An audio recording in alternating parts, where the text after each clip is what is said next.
Licence ছাড়া magazine এবং গুলি রাখার অভিযোগ। গ্রেফতার হলেন পূজালী পুরসভার তৃণমূল কাউন্সিলর আমিরুল শেখ ইসলাম।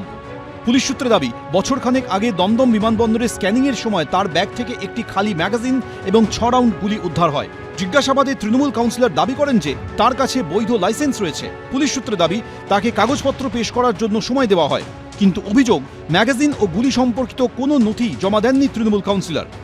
পূজালী পুরসভার 14 নম্বর ওয়ার্ডের কাউন্সিলর আমিরুল শেখ ইসলাম, তাকে গ্রেফতার করল NSCBI থানার পুলিশ। ঘটনার সূত্রপাত বেশ কিছুদিন আগে। পুলিশ সূত্রে খবর, কলকাতা বিমানবন্দরে আর্মস এবং অ্যামুনিশনস নিয়ে যাচ্ছিলেন ওই ব্যক্তি। তখনই CISF তাকে ইন্টারসেপ্ট করে, তাকে ধরে ফেলে এবং তার ব্যাগ চেক করা হয়।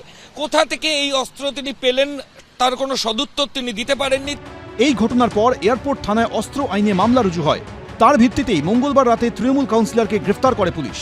অন্যদিকে কলকাতার আনন্দপুরে তৃণমূল কর্মীর বাড়ি থেকে উদ্ধার হয়েছে আগ্নেয়াস্ত্র, বিস্ফোরক। মঙ্গলবার রাতে আনন্দপুরের পূর্বপাড়ায় তৃণমূল কর্মী নারায়ণ রঞ্জিতের বাড়িতে তল্লাশি চালায় পুলিশ ও কেন্দ্রীয় বাহিনী। তৃণমূল কর্মীর ঘরে বক্স খাটের ভিতর থেকে উদ্ধার হয় বোমা ও একাধিক আগ্নেয়াস্ত্র। আমরা রয়েছে এই মুহূর্তে আনন্দপুর থানার পূর্ব পাড়াতে, এবং সেখানে এই যে ঘরটি দেখা যাচ্ছে এটি হচ্ছে তৃণমূল কর্মী নারায়ণ রঞ্জিতের ঘর। গতকালকে আনন্দপুর থানা এবং সেন্ট্রাল ফোর্স এখানে আসে এবং এই বাড়ির ভেতর থেকে যে বক্স খাট ছিল সেই বক্স খাট থেকে একাধিক আগ্নেয়াস্ত্র এবং সেখান থেকে কিন্তু এক্সপ্লোসিভ ইতিমধ্যে উদ্ধার করা হয়েছে। যদিও ঘটনার পর থেকে সেই অভিযুক্ত যে ব্যক্তি অর্থাৎ নারায়ণ রঞ্জিত, সে কিন্তু পলাতক অবস্থাতে রয়েছে। এখানকার যে কাউন্সিলর সুশান্ত ঘোষ, তার রাইট হ্যান্ড বড় ডন এখানকার, ঠিক আছে। ওরা এখানে পাশে অটলে লেখা আছে, কিন্তু এই বস্তিতেও আগে থাকতো, সেই জন্য এই বস্তির মধ্যেতেই রেখে গেছিল, সব বোম মেশিন সব লুকিয়ে রেখে গেছিল। এখানকার ডন 108 নম্বর ওয়ার্ডের ডন। মুর্শিদাবাদের সালারেও এক তৃণমূল কর্মীর বাড়ি থেকে আগ্নেয়াস্ত্র উদ্ধার হয়েছে। মঙ্গলবার রাতে সালারের শেখপাড়ায় তৃণমূল কর্মী বিকাই শেখের বাড়িতে তল্লাশি চালায় পুলিশ। উদ্ধার হয় একটি আগ্নেয়াস্ত্র ও 1 রাউন্ড কার্তুজ। গ্রেফতার করা হয় তৃণমূল কর্মীকে। হুগলির শ্রীরামপুরেও 3 দুষ্কৃতীকে পাকড়াও করেছে পুলিশ। ধৃতদের থেকে উদ্ধার হয়েছে 2টি 1 শটার পিস্তল, 2টি কার্তুজ ও ধারালো অস্ত্র। ময়ূর ঠাকুর চক্রবর্তী, জয়ন্ত পাল, ABP আনন্দ।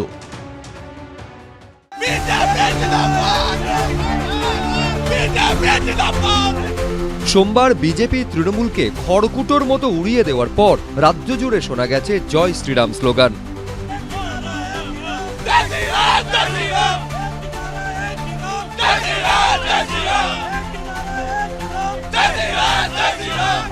এবার রাজ্য সচিবালয় নবান্ন জয় শ্রীরাম ধ্বনিতে মুখর হয়ে উঠল। স্লোগান তুললেন রাজ্য সরকারি কর্মচারীরা।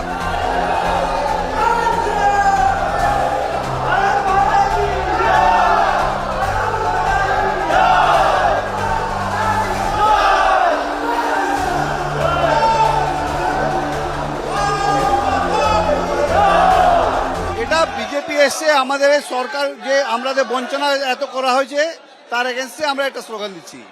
আমরা এই যে ভয় কেটে গেছে আমাদের, আমরা এই ভয় থাকতাম, একটা কথা বলতে পারতাম না, সে ভয় কেটে গেছে আমাদের। এটা আমরা আশা করি এই সরকার আমাদের জন্য খুব ভালো করবে।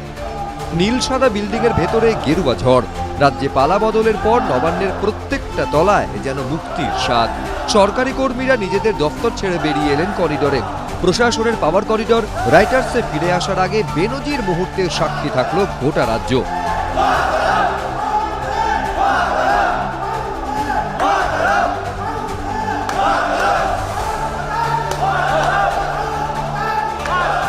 এটা বহিঃপ্রকাশ বলতে পারুন, আনন্দের একটা অপশাসনের পতন হয়েছে।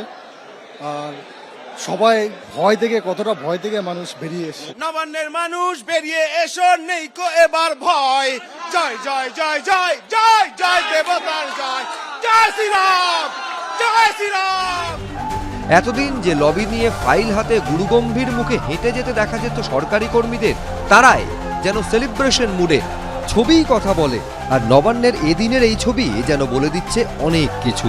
সুমন ঘরাই, ABP আনন্দ। ABP আনন্দ, এগিয়ে থাকে, এগিয়ে রাখে।